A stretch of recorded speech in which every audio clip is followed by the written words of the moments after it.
হৈছে যে অসমৰ বহুকেইখন জিলাত ধুবুৰী গোৱালপাৰা আদিত জনসংখ্যাতকৈ বেছি আধাৰ কাৰ্ড ইছ্যু হৈছে।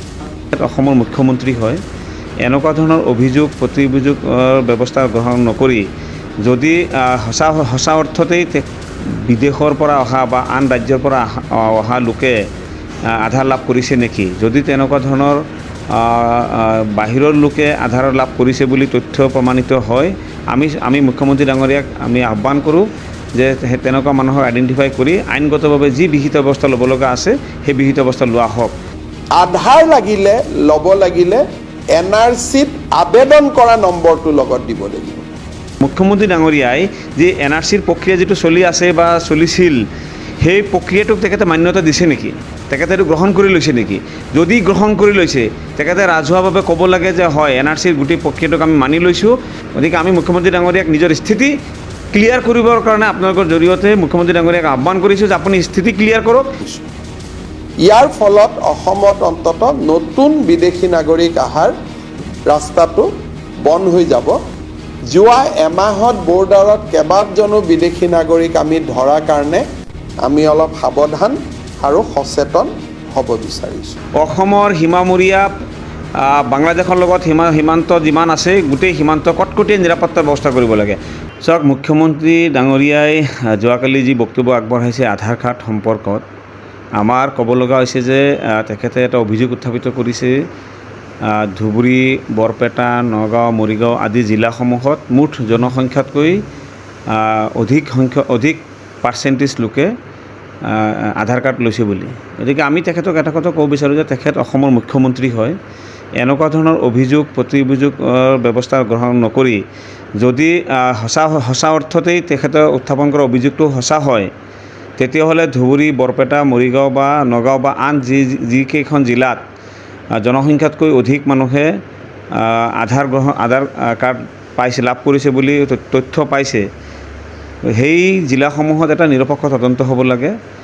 আচলতে কোন মানুহে আধাৰ লাভ কৰিছে, আমাৰ অসমৰ বাসিন্দাৰ বাহিৰেও বিদেশৰ পৰা অহা বা আন ৰাজ্যৰ পৰা অহা লোকে আধাৰ লাভ কৰিছে নেকি, যদি তেনেকুৱা ধৰণৰ বাহিৰৰ লোকে আধাৰ লাভ কৰিছে বুলি তথ্য প্ৰমাণিত হয়, আমি মুখ্যমন্ত্ৰী ডাঙৰীয়াক আমি আহ্বান কৰোঁ যে তেনেকুৱা মানুহক আইডেণ্টিফাই কৰি আইনগতভাৱে যি বিহিত ব্যৱস্থা ল'ব লগা আছে সেই বিহিত ব্যৱস্থা লোৱা হওক।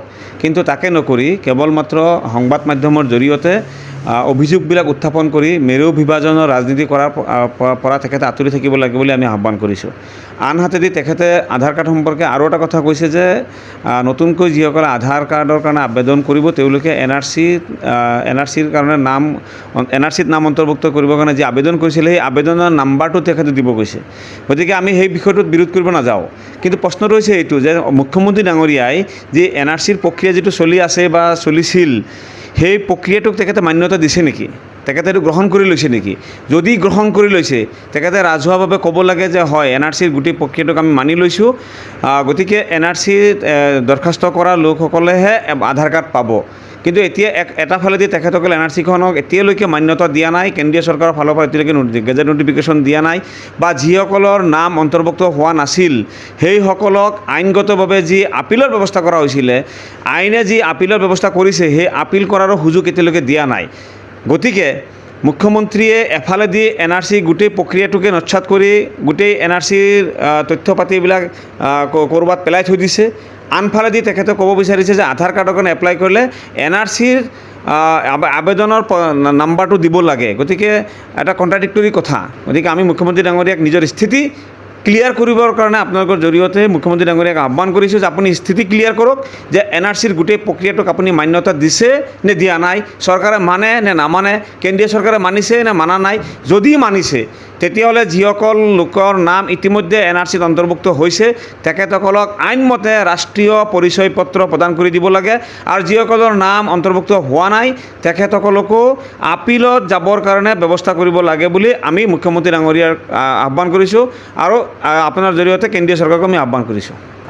মুখ্যমন্ত্ৰী ডাঙৰীয়াক আহ্বান কৰিম যাতে কোনো পধ্যেই কোনো এজন ছিংগুল মানুহো যাতে অসমত প্ৰৱেশ কৰিব নোৱাৰে, তাৰ কাৰণে কেন্দ্ৰীয় গৃহ মন্ত্ৰণালয়ৰ লগত আলোচনা কৰি অসমৰ সীমামূৰীয়া বাংলাদেশৰ লগত সীমান্ত যিমান আছে গোটেই সীমান্ত কটকটীয়া নিৰাপত্তা ব্যৱস্থা কৰিব লাগে।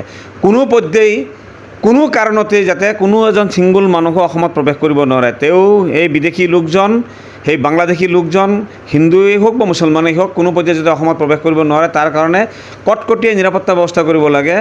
আৰু অসমৰ সীমামূৰীয়া কোনো ৰাজ্যৰ সীমা দি যদি বাংলাদেশৰ পৰা কোনো লোক সোমাব বিচাৰি আছে সেই সীমাও কটকটীয়াকৈ নিৰাপত্তা কৰিব লাগে, যাতে ত্ৰিপুৰা দি হওক বা মেঘালয় দি হওক কোনো সীমা দিয়ে যাতে বা ৱেষ্ট বেংগলৰ সীমা দিয়ে যাতে কোনো এজন বাংলাদেশী লোক ভাৰতবৰ্ষত প্ৰৱেশ কৰিব নোৱাৰে।